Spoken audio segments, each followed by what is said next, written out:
account. Now, a retirement account is something like a 401k, which is employer sponsored, which means that your employer usually sets it up for you and you can invest through their program. Or there are also individual retirement accounts such as the IRA or the Roth IRA. If you're in the UK, Canada, or Australia, what I'm going to do right now is put up the equivalent account types on the screen right now. So in the UK, it's known as an SIPP or pension, and the IRA is known as the ISA. In Canada, they're known as RRSPs, and the IRA is known as the TFSA.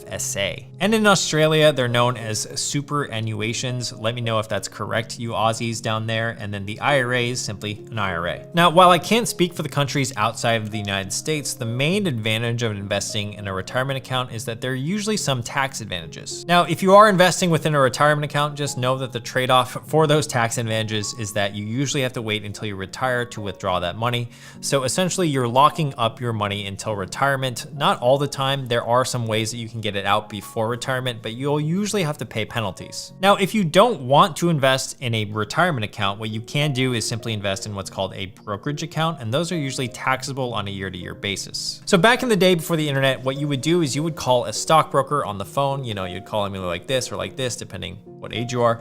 And that's kind of like the scene in The Wolf of Wall Street. You'll remember that Leonardo DiCaprio, when he's trying to sell stocks to the phone, he's literally writing on a piece of paper that he's gonna sell this Aerotine, Industries to this person over the phone.